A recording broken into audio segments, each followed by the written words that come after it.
welcome again. It's time for another episode of Choice TV Radio.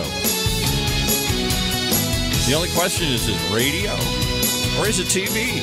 Hey, it's actually both with your host, John Marchese, the award-winning executive producer and owner of Choice TV. Hey, John. Okay, well, thank you, Paul. And I am so excited today because I have in studio with me Mr. Jude Prest. Hey, Jude. Hey, man. How you doing, John? It's great to be here. Oh, thank you so much for coming in. Oh, my pleasure. I've been looking forward to this. Let me explain to the folks who Mr. Prest, his accomplishments. Jude is an accomplished producer, showrunner, director, writer. He even acts, folks, too. A little bit of everything, Jude, I tell you. It's been a crazy, varied career, yes. He has served as EP, which is executive producer, co-executive producer, or creator, like I said, showrunner for a number of shows and specials on the History Channel, the Discovery Channel, Jude, HGTV, and all four. Yep. Let's give a shout out to Discovery Channel for sure, right? And I want to hear more about some of the shows that you did for Discovery, the best of. Sure. I can't wait to hear that. But and ladies and gentlemen, all four of the major networks: CBS, NBC, ABC, Fox. I mean, this is some resume, but listen, it goes on. He is a documentarian as well, producing, writing, and directing the award-winning Rabbit Hash, Center of the Universe. I want to talk about that. Fun little film, yeah. That's another little film that could, right? Quirky little film, yeah. And listen to this, folks. His screenplay, Harry's File, won Grand Jury Prize at the Film Invasion Los Angeles and is a finalist at the LA Comedy Fest, with the winner to be announced this Sunday. This Sunday, May 7th, yeah. That's like, what, Wednesday, Thursday, Friday, Saturday? That's like 4 days from from now. Yeah. So there's this little award ceremony, and they'll announce the winner. I'm one of three. They narrowed it down to 3 finalists. I'm one of those, and we'll see. We'll see if we'll see what happens. We'll see what happens. Yeah. Harry's File, and we're going to be talking much about Harry's File. Let me tell you. And he is a husband and proud father and my friend, which I'm excited. Definitely. And I can't wait to jump into this. That's the best one. That's the best one. Thank you so much, my friend. So, Jude, welcome to Choice TV Radio. Thank you. It's great to be here. It's a lot of fun. We've been talking about this for a little while now, and it's great to finally have the time connect. Yeah. I know. We've been talking, but I wanted to first start off with speaking of the little film that could, Rabbit Hash. Let's talk about that. Then we'll go with your history. Absolutely. How you got to this point in your career. So Rabbit Hash, Center of the Universe. Explain to the folks how that came about. What it's about. How that came about. Yeah, Rabbit Hash is Rabbit Hash, Kentucky is a quirky little town in small town America. Kind of as the crow flies, close to Cincinnati, but back up in the backwoods where you really have to kind of take all these back country roads to get there. And they became world-renowned famous for, in 2003, I believe it was, electing a dog as their mayor. Oh, my gosh. And about a year or so later, I happened to be doing a project for Discovery. On the history of riverboats and riverboat gambling. And I was in Rising Sun, Indiana, just across the river. And I was going to go over and shoot this shot of the boat, the riverboat, and do this great time lapse. And the time lapse didn't work out because half the lights on the boat were burned out. It was called the Grand Victoria, and I didn't realize wasn't so grand, huh? Yeah, and I didn't realize it was great people on there, but I didn't realize till we had done the whole 6-hour time lapse that it was the Gra-toria. The whole middle section of the lights of the Grand Victoria were burned out. But the person that was my rep for the film there was great, and we were talking, and I said, I want to go to that clearing across the river. What is that? And she goes, oh, it's a quirky little town called Rabbit Hash. A couple years ago, they elected a dog as their mayor. And I was like, whoa, wait, dog hold as on. the mayor. Tell me more about that. Yeah. So I had a couple of days off, and I went over there and ended up meeting all the people on the town council and the historical society, and I just fell in love with these people. And within a couple of weeks, I had the rights to the town. I had the rights to the story. And what sold me on it is Donnie Clare, who's become a dear, dear friend, as have many people in the town, he became sort of my main voice in the film. And he said, when I found the story, it was Mayor Goofy. It was a black and tan mutt named Goofy. Okay. And he had been elected mayor. And it was really On the books, he's mayor of the town of Rabbit Hash. But it was started as kind of a fundraiser. They did it as kind of a slam on the corruption of Kentucky politics. And they said, we're going to have an honest election. The one who raises the most money wins, just like a real political election. And so they started, it had 4 humans running in the race for the mayor of Rabbit Hash. And suddenly all these people started putting up their animals. There were 3 dogs, a pot-bellied pig, a miniature donkey named Higgins, which they were going to run as a Republican just to shake things up. And there were all the animals and a 4-year-old, and it was this crazy thing. And whoever raised the most money won. And this black and tan mutt named Goofy won. And so it was Mayor Goofy. Well, when I found the story, Donnie Claire, the head of the Historical Society and sort of the main spokesman throughout the film, said, listen, Goofy had to be put down. The mayor had to be put down. He goes, he had cancer. He was very old. He had to be put down. He goes, but we think we've set a precedent that you can euthanize political leaders. Oh, my God. And I said, I've got to do this story. Yeah, and sure. I went back, when I got back home, I got together with 2 buddies of mine, Chris Carrington, who was a producer on the film, and Dave Thies, who runs TVCom, Film and TV. And we all kind of collectively put the movie in. Dave has a full production suite of all the gear and everything, and we executive produced it. And within just a few weeks, we were back in the town filming. And it was done sort of as a retrospective look at what kind of people in what kind of town in America would elect a dog as their mayor. And the truth of the matter is, I started this sort of selfishly. I started it almost as a audition piece for The Daily Show. I wanted it to be this kind of funny look at these silly people, what I was trying to do, this goofy sort of thing where it was going to almost make fun of these people like a lot of The Daily Show pieces do, and sort of tell a story. But as I got there and we really started, I had written all these quirky little funny things for them to say. And I said, my smartest thing when I said, I think I'm a good producer, is when I really started to get to know these people. And they were funny and charming and smart and brilliant, and they got the joke. And I said, let me get out of my own way and let them just be themselves. I don't need to try to make fun of the story. I don't need to try to do whatever. And they came up with better stuff than I ever could have written. And it just became this kind of really nice homage to this great little Americana town. And they say a thing at the end, which I loved, which is they said, we're going to sit back and watch this crazy world, this 9/11 world. We're going to see, and we're going to see who won. And he goes, we're going to think Rabbit Hash won because we're the center of the universe. We just get it. We live the way we live, and we don't care about kind of what's going on the outside. And they have enough of a sense of humor to elect a dog as their mayor. Yes. So we did the film. We completed it. It premiered in 2005. Lines around the block, might I add, right? When we did the premiere, we had to rescreen the film 2 other times at this great old movie palace in Covington, Kentucky, right at the border of Cincinnati, called the Madison. And we were kind of wondering if anybody would show up, and we got there, and Dave and I got there, and there were lines around the block. And it was just a great event. We just celebrated about 2 years ago, I think now, or a year ago, the 10th anniversary of the film.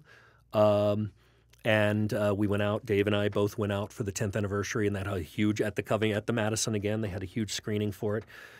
In 2010, Animal Planet bought a special that was sort of an updating of the dog story that Dave and I also exec produced called Mayor Dog. It was narrated by Ben Stein. And it sort of told the updating of the dog mayor story with their new dog mayor, Mayor Junior.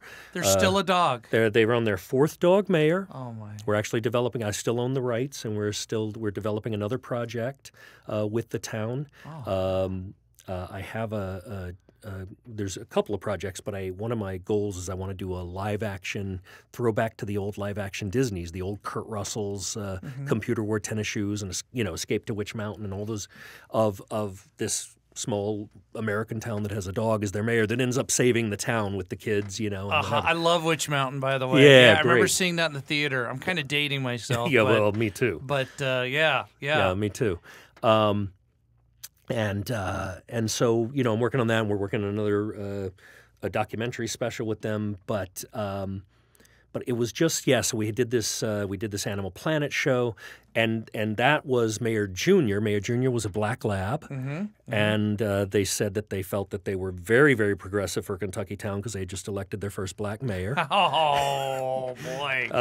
Yes, Lucy Liu was next, so they had elected their first female mayor. Lucy Liu. Lucy Liu. This is a great name. So it is just a funny. I just love these people, and I love this town, Right. and they're just, when you sort of you look at them and they wear the overalls and the things, and your first thing, they even say, there's a line in the film where they go, "We're not hillbillies, we're not hilljacks," and you really get to know that they're not. They're these smart, charming, funny people. There's one of the gentlemen there lives in a log cabin that he built by hand. But and we talk about this in the movie, you go upstairs and it's like NORAD. He's got this bank of computers where he has, 9 or 10 patents on bank laser equipment that he's created out of this little log cabin in Rabbit Hash, Kentucky. The gentleman who used to be the CEO of Scripps Network, one of the largest networks in the world, Yes. lives, they retired in Rabbit Hash. Oh, really? Yeah. Really? Artists, sculptors, just this wealth of kind of creativity and brilliance that are in this tiny little town that when you first look at and judge the book by its cover, Yeah. It's like a is hick town. little hick but town. It's very Yeah. progressive, right? Very progressive. Yeah. And but so you learned something, and you when we were doing the pre-interview that Yeah. as a producer, just get out of your own way. Get out of your own. You had this whole thing you were going to kind of lampoon it. Yeah, and it just- that's a great way to say it. I was going to lampoon it. It was Right. really a lampoon of this town. I was going to do this satirical piece on it.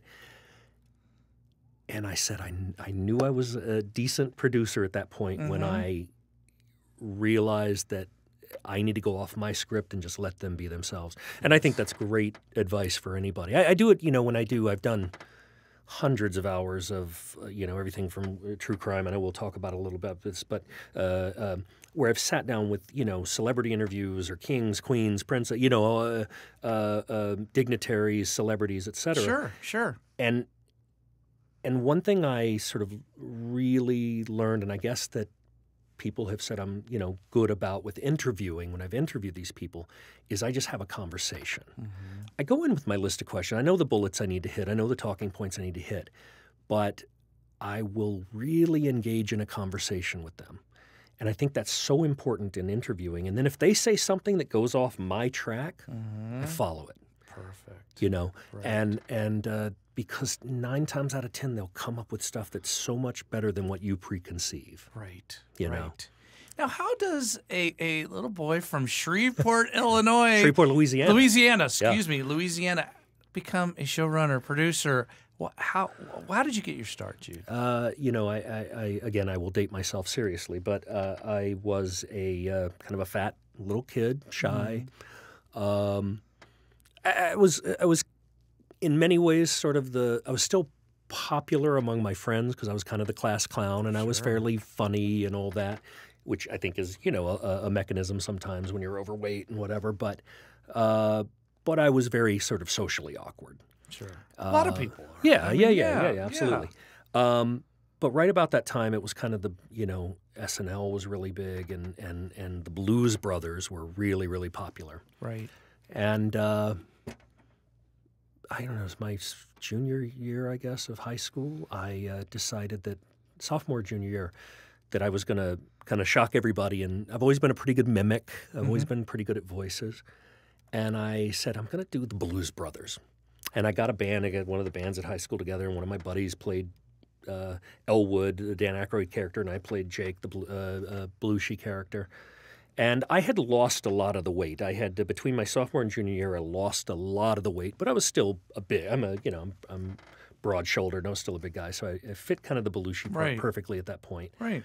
And we did the entire act. We did I totally shocked my parents, who were completely non-entertainment, mom and pop Italian grocers. And I went in and said, I'm going to do the talent show. And I'll never forget, not in a mean way, my mom said, but what can you do? Because I'd never done anything overtly. Right. And it kind of just blew everybody away. And we did the whole thing from the, if you know the Blues Brothers, from the opening handcuffs to the cartwheels to the songs, to, you know, the Elvis version of Jailhouse Rock at the end.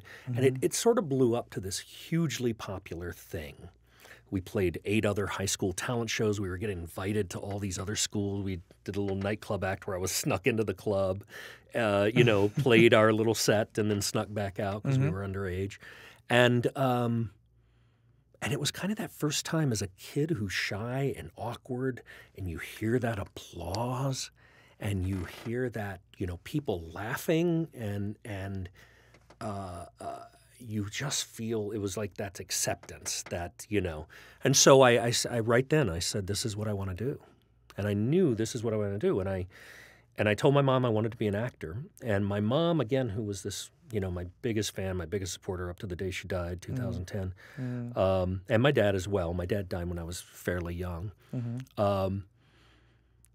They were huge supporters of me. And my mom found the acting school that I ended up going to in Boston and called them and said, you got to see my son. I mean, she was like my publicist, my agent at that time. Right. And got me set up for this thing in Boston, and I ended up getting a full scholarship to Boston University. I was there for 2 years and then transferred on another full scholarship. A lot of the funding got cut, so part of my scholarship got cut. So I ended up transferring out of BU and going to a school called Wright State University, which at the time was ranked as one of the top 10 schools for theater in the country. Sure. And it turned out to be a great move because somebody there auditioned, you know, the students, and I ended up as a working actor in New York right after college.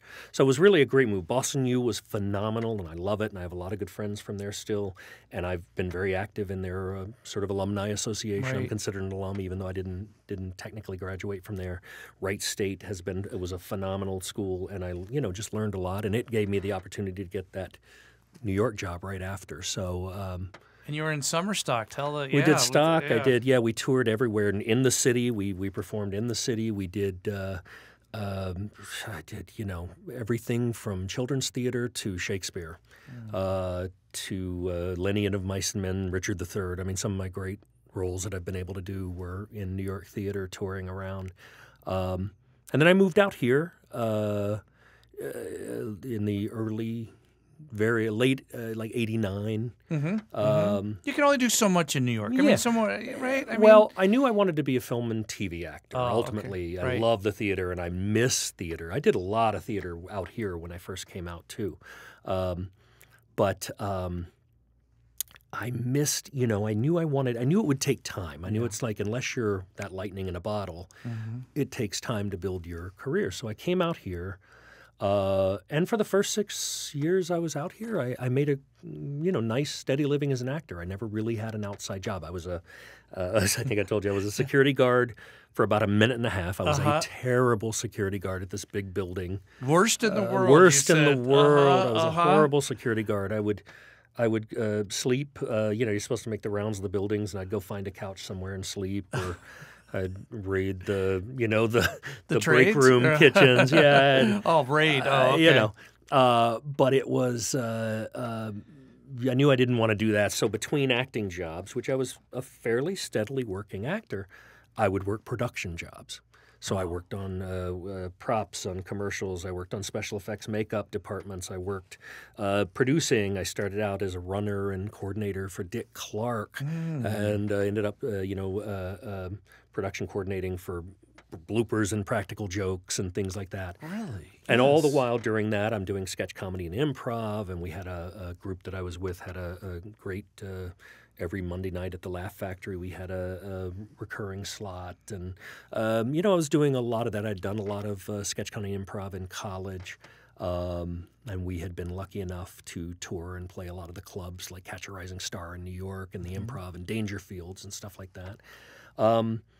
And then about 92, 93, I just had this dead year. Couldn't get arrested. Couldn't get arrested.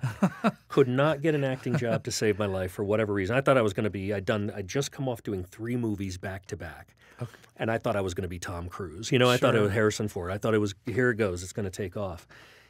And I just hit a wall and could not get arrested, and still did all the actor stuff for a good year. And I still do that. I did a movie last year. I'm a Godfather fanatic. Okay. And I have a handful of casting directors and directors that still, like me. And I mean, I don't audition actively, but I still have a group of people who like me and call me in for things. And I got to do this movie with James Caan, who is Sonny in The Godfather. Sure. And oh my God, that must have been really surreal. It was surreal and phenomenal. We got along great. I have a great James Caan story I can tell you later. But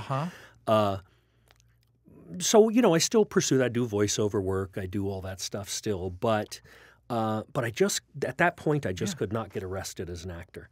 And after about a year and a half probably of still doing all the classes and the things and I was, $40-something thousand in debt, and I'm a struggling actor in LA. I'm a cliche basically. I'm a statistic, and it really was the lowest I'd ever sort of been. I said, maybe I'm just going to go back to Louisiana, regroup for a while.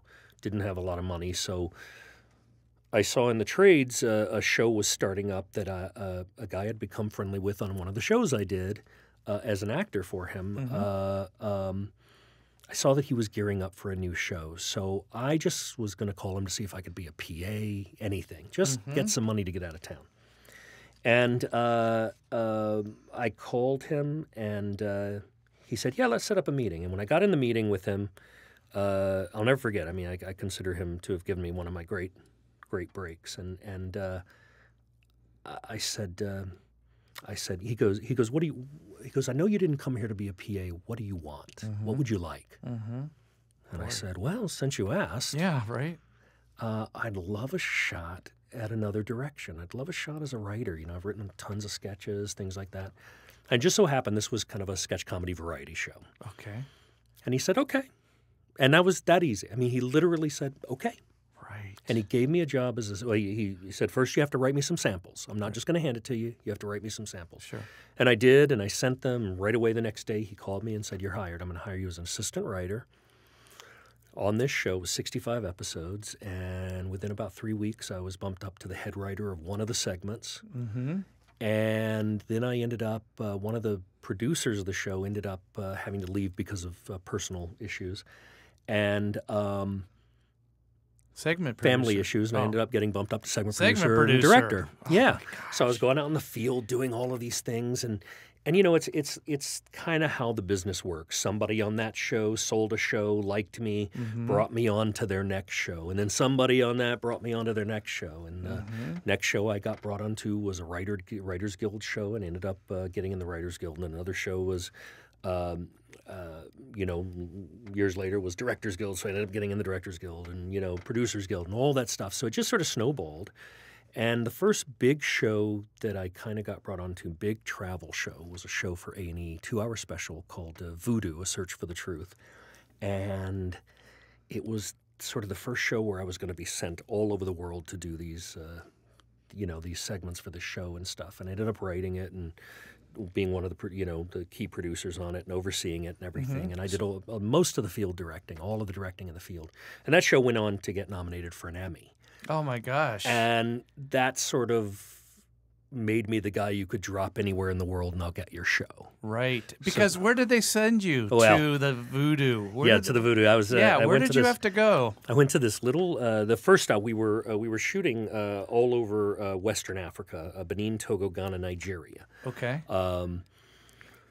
But in Benin, which is sort of in the center of those, and we shot a little bit on the Ivory Coast, which is just next to those, and there's a little village called. I flew into this place called Cotonou, which is the bigger village, or the bigger town or city of Benin. Yeah. And we flew into this little airstrip, and we landed at 1:30 in the morning or something, and I had a guide from the American consulate who was supposed to meet me there.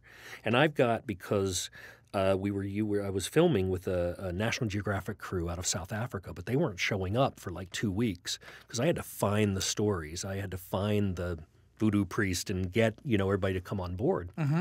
So my guide never showed up. So at 1:30 in the morning, I'm sitting in this little airport with the customs officials who have automatic weapons, and they've basically hijacked all my equipment until you sort of pay them off. Jeez. And I finally get past that, and I go out, and he never shows up. And I have this villager who comes. And I'm standing here with all this like gear and tape stock and everything. Don't you have your crew with you? I have no crew with me yet. You have no It's me by myself. Yeah. And so all these people start coming out and they start grabbing bags and running off in different directions with my bags. And this one guy, scrappy little guy, goes around and starts like grabbing them and grabbing their bags and hitting them. And he brings all my bags back to me. And he becomes sort of my kind of guardian for that night. Of course, you pay him, and I paid him nicely, for the help. But I ended up, my guide never showed up. So I ended up staying in this little, he takes me to this tiny little like mud hut hotel, like motel sort of thing. And there's maybe 6 rooms, and there's, bare wire bulbs, electricity and stuff. And I am able to finesse a way to get in, and they have a phone, and I'm able to make a call to the consulate, but nobody's there till the next morning. I leave a message, and I go into this little hotel, and you've got a lot of people who they see gear, they see equipment, so I'm in this little room, and I get everything in the room, my gear in all the room, and I realize there's no lock on the door. It's just one of those little hooks. And somebody, a group of people, I don't know who, started just banging on my door till like 4 in the morning wanting to get in. And I had to laugh when I first got in the room because it's an area where like nobody speaks English, like no English whatsoever, except there were Coors beer sheets and curtains on the bed in the windows. Because that's where our stuff goes when you donate it, exactly. right? And till about 6 in the morning, I sit with people still banging the door, trying to get in, with a little Swiss Army knife that I had with my back against the door and me kind of blocking the door, my gosh. freaking out over the night. Yeah. Did you say I should have went back to Shreveport? Yeah. What am I doing? I'm sure, Jude. What am I doing here? What was I thinking? And so the next morning, the guy from the American consulate finally showed up, and he apologized. And this is a true story. He said, I knew I was supposed to pick you up last night, but I didn't take my Prozac, and I just didn't feel up to it. Oh, gosh. While I'm holding a knife in a mud hotel, you're like Jones and I'm Prozac, okay? So I have to say, to his credit, the rest of the shoot, he was hugely helpful. We hired an American who had lived there for about 8 years, who was my translator and guide and fixer. And the next 2-3 weeks was really finding the stories.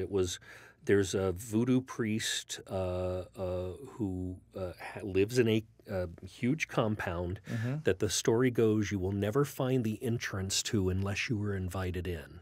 And however they do it, I don't know. But we could never find an actual way to get into the compound until I got the word that he had invited us in, and we go back, and suddenly a door or whatever. There's the opening. There's the opening. And so we had this American guide who was, she was great. She had lived there for about 8 years, and she was kind of making entrees to us. And I finally got into this voodoo priest who was considered so powerful that the president of the country would not make a decision without consulting him. That's incredible. And it was partly scary, and it was eye-opening, and it was amazing in a lot of ways because you see how these people who live with basically nothing. I mean, the kids play with a stick and an old inner tube or an old rim. Right. And they roll it down, but there's like this respect for the elders that a lot of times you don't see here, and there's just this sort of happy with what they have sort of attitude that we don't have a lot here. So it was very eye-opening in a lot of ways, very scary in others. And But this voodoo priest, and I would finally sit down through translators and talk, and we did this show, and it was. We ended up shooting all over Africa. It got shot at in Togo. They were under civil war, and we're in the jeeps, and we had just crossed over into Togo, which has been under civil war for 30 years or whatever. I don't know if it still is, but they were certainly at the time. And suddenly we hear pop, pop, pop, pop, pop, pop, pop, pop, pop, pop, and all our guides are like literally jumping on us and covering us in the jeeps, and the jeeps are racing over the thing, and we cross over the line, and you hear pop, pop, pop, pop, pop, pop, pop, pop, pop. And we didn't go back there, but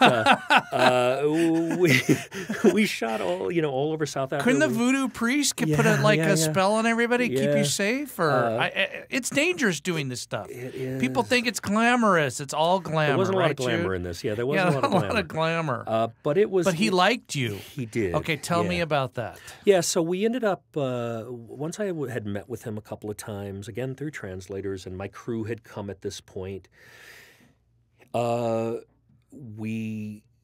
guess we just sort of hit it off. Yeah. And I really assured him that, look, I was going to do a real telling of the history, a real documentary of the history of their religion, their culture. Yeah. And it is their inherent, a religion of voodoo is one of the inherent religions of Africa, and in many ways credited with sort of saving the culture of all the slaves that were taken out for 300 years, hundreds of years. And so we came to a real understanding that I was not going to do this sort of exploitative, sensationalized thing, and I would treat, I wanted to tell the real story, which we did. Yeah. And so when we got there, he had literally created this ceremony for us where it was hundreds of people, all the villagers, and then these huge performances going on, these dancers and drums and things. It was really amazing to look at. And he allowed us to shoot it, and it was this beautiful footage that we got of this ceremony. And then I was able to kind of sit down with him with interviews and talk about, that history of the slave route and everything. And it was a heavy trip, especially when you got into the whole aspect of the slave route and the millions of people that were taken out of there. They're just taken. And the torture and things that they would do to break their spirit. It was a very heavy thing. And you'd walk this slave route with 4.5-mile walk from the original auction block in Huida to the ocean where the ships would come, the Portuguese and the French and all that stuff. And you would just feel the heaviness. I mean, hundreds and hundreds and thousands of slaves buried there that would die along the route because it was all about breaking their spirit. And the ones that made it were the ones they put on the ships to send over. Oh, gosh. But the voodoo helped them, right? It helped to preserve their culture. To preserve their culture. Yeah, and then it got mixed in with Catholicism when it's a fascinating story of how, but it really is what they credit as sort of preserving their culture. Right. And it carried over into, Haiti, Brazil, Cuba, down into, New Orleans and all that with the sort of more modernization of the voodoo culture.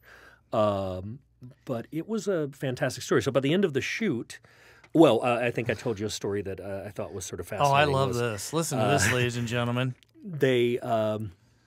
We were told that we were the first crew that had been allowed to actually film there, that he had given permission to one other, an Italian crew, and they had been kind of bossy and I guess not the nicest people. And dicks, right? Dicks, yeah, dicks. And had done some stuff that they said they weren't going to do, like, just being very demanding and whatever. And so this voodoo priest, apparently this chief said, well, I'm going to let you finish filming, but when you get back to Italy, none of your film is going to come out.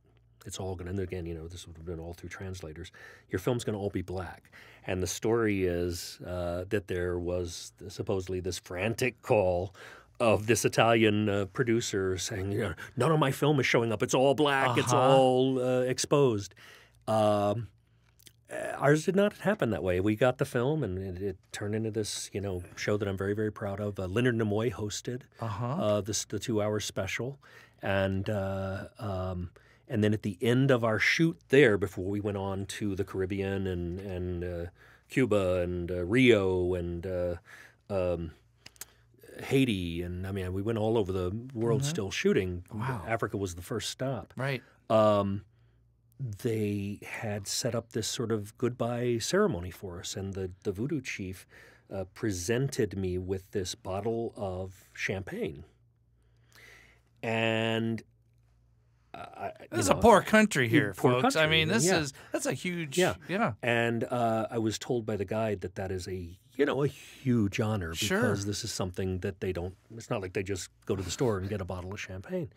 That's, you know, and it was part of his private collection, and given it to us. So it was a really phenomenal trip. But it really sort of kicked off for me about a 9-year period of being the travel guy, the guy you drop somewhere in the world and I'll get your show, you know, which was fantastic. I mean, there were, you know, there are terrifying stories of being left in an open water situation, you know, in Bora Bora with a shark dive, and there are amazing things of, you know, partying with the Crown Prince of Denmark, you know, Really? or yeah. I mean, there's just it ran the gamut of this amazing kind of. Like I said, about 9 years of where I was out of the country more than I was in. Right. Well, when we come back, we're going to take a little break. Great. And when we come back, I want to hear these stories. Travel Channel, Bora Bora, Las Vegas best pool parties, and crime investigating, and all that stuff. So this is John Marchese with my guest, Jude Prest. Be back in a minute. This is fun.